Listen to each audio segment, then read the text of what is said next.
اللہ کے رسول صلی اللہ تعالیٰ علیہ وسلم ایک سفر سے واپس آ رہے تھے تو ایک جگہ پہ محبوب نے سستانے کے لیے ذرا آرام کرنے کے لیے کچھ دیر لیٹنا چاہا تو صحابہ ذرا دور دور ہٹ کے لیٹ گئے. نبی کریم صلی اللہ تعالی علیہ وسلم بھی ایک درخت کے نیچے آرام فرما ہے اور اپنی تلوار مبارک سرکار نے درخت کی ٹہنی سے لٹکا دی. ایک کافر آیا, اس نے سرکار کی تلوار مبارک کو اتارا, حضور پر تان دیا. سرکار آرام فرمائے پر حضور فرماتے میری آنکھیں سوتی ہیں, دل میرا جاگتا رہتا ہے. نبی پاک علیہ السلام نے مقدس آنکھوں کو کھولا تو وہ حضور کی بارگاہ میں کیا بات کرتا ہے, بڑی جرت سے, چونکہ تلوار اس کے ہاتھ میں تھی, یہاں کوئی اسلحہ نہیں تھا, ظاہری طور پر کوئی آدمی قریب نہیں تھا. اب جب کوئی آدمی ہتھیار اٹھا لے اور سامنے والا نہتا ہو تو پھر وہ اپنے لہجے میں بات کرتا ہے. اس نے بھی وہی رنگ اپنایا, کہنے لگا بتائیے اب آپ کو کون بچائے گا. یہ مقام ہے جہاں انسان کو پتہ چلتا ہے کہ یہاں اس کے نظریات کام آتے ہیں. نظریات یہاں وہ جس عقیدے کا ہوتا ہے وہ عقیدہ نکھر کے باہر آتا ہے. یعنی گھر میں آپ سو رہے تھے, مثال دے رہا ہوں آپ کے لیے اور اپنے لیے بلا مثال و بلا تشبیہ سمجھانے کے لیے, تو چھت پہ کسی چیز کے بجنے کی آواز آنے لگی, شور ہونے لگا, کوئی چیز کسی چیز سے ٹکرانے کی آواز آتی ہے تو وہ چاہے چھت پہ بلی ہو, لیکن وہ بعض لوگ ایسے ہوتے ہیں کہ اتنا ڈر جاتے ہیں کہ تکیے کے نیچے سے موبائل بھی نہیں نکلتا, پتہ نہیں کیا ہو گیا ہے.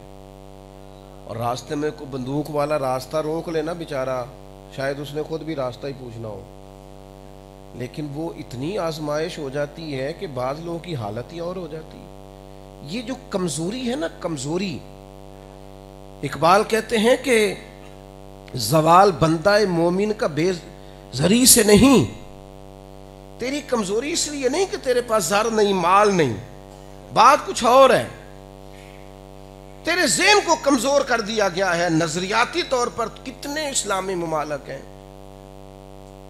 آپ یقین کریں جرت سے بات بھی نہیں کر پا رہے کہ ہم فلسطین کے حق میں صرف بات کریں جرت سے. او خدا کے بندو, دنیا کا کمزور وکیل بھی جب اپنے موکل کے حق میں بات کرتا ہے تو بات تو دلیری سے کرتا ہے نا.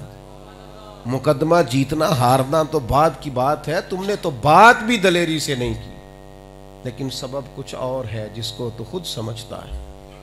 ہمارے اندر کمزوری آ گئی ہے بھائی, اور یہ ہم اپنی آنے والی نسلوں میں بھر رہے ہیں. جب ہم اندر سے کنڈی لگا کے کہتے ہیں نا بیٹا وہ بار ظلم جس پہ ہو رہا ہونے دے, وہ ہمارا مسئلہ نہیں ہے, اس سے ظالم مضبوط ہو جاتا ہے. وہ اکیلا کر کے لوگوں کو مارتا ہے. میرے عزیز یہ مقام ہے. دیکھیں بڑی مہربانی جی, آپ بات سنیں, اللہ آپ کو جزا دے. بس بات سمیٹنے لگے. ظاہر ہے میں نے عرض کیا تھا نا, بعض لوگ تھوڑی تکلیف میں کھڑے ہیں, اللہ تعالیٰ آپ کو اور برکت دے. آپ بڑی محبت سے آئے ہیں اور بہت بڑی تعداد میں آئے ہیں. اللہ تعالیٰ ایک ایک پہ اپنی کروڑ رحمتوں کا نزول فرمائے. اور میں ایک اور دعا بھی کرنے لگا ہوں, پھر میرا خیال ہے آپ زیادہ مطمئن ہو جائیں گے. اللہ کرے جو کسی مشکل میں کھڑا ہے اسے اللہ تعالیٰ اور زیادہ اجر عطا کرے. چلیں جی, خوش ہو گئے آپ لوگ. اب توجہ فرمائیں. رپورٹس دیکھ لیں ڈاکٹر نے, اور ڈاکٹر نے رپورٹس دیکھتے ہی کہا خو معافی چاہتا ہوں آپ کی رپورٹس تو کوئی اتنی اچھی نہیں آئی. کچھ لوگ ایسے ہوتے ہیں جو ڈاکٹر کی بات سن کے ہی ختم ہو جاتے ہیں, اور کچھ نظریاتی ہوتے ہیں, فکری, جن کے ذہن طاقتور ہوتے ہیں, نظریات والے, عقیدہ توحید و رسالت مضبوط. وہ کہتے ہیں ڈاکٹر صاحب آپ ٹھیک ہی کہتے ہوں گے پر اپنے علم کے مطابق کہتے ہیں نا, ہوگا وہ جو میرا رب کریم چاہے گا. یہ لوگ زندگی کو جی لیتے ہیں, ایک کمزور ہو جاتے, کمزور نہیں ہوتے. ایک حافظ صاحب کو ہمارے حضرت صاحب ایک دفعہ سمجھا رہے تھے, وہ کوئی کمزور باتیں کر رہے تھے, نذرانہ تھوڑا ہے, تنخواہ تھوڑی ہے, فلاں معاملہ تھوڑا ہے.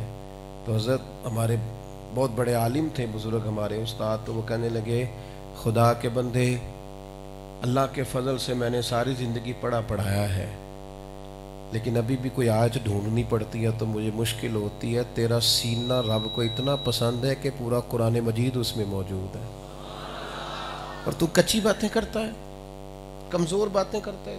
تو دیکھ تو صحیح تیرے پاس خزانہ کتنا بڑا ہے سمجھانے کے لیے. اگرچہ ہمیں اپنے علماء کی آئمہ کی قدر کرنا چاہیے، لیکن جو عرض کرنے جا رہا ہوں کمزور نہ پڑے زندگی میں.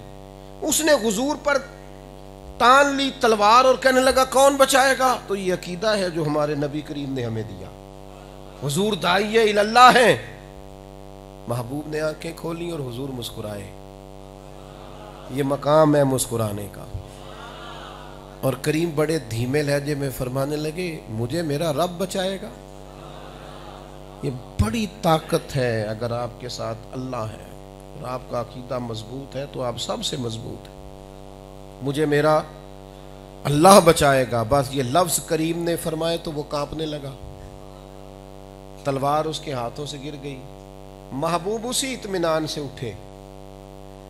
سرکار نے امامہ مبارک کو ذرا سا دوبارہ سے سجایا اور حضور نے تلوار اٹھا لی اور پھر وہی مسکراہٹ. جس کی تسکین سے روتے ہوئے ہنس پڑے اس تبسم کی عادت پہ لاکھوں سلام. کریم فرمانے لگے لے بھئی مجھے تو رب نے بچا لیا ہے، اب تو بتا تجھے کون بچائے گا. تو کیا کہتا ہے؟ کہتا ہے میں نے سنا ہے آپ بڑے معاف کرنے والے. تو حضور فرمانے لگے اگر تو نے سنا ہے تو جا پھر میں نے معاف کیا. پھر ختم ہو گئی بات.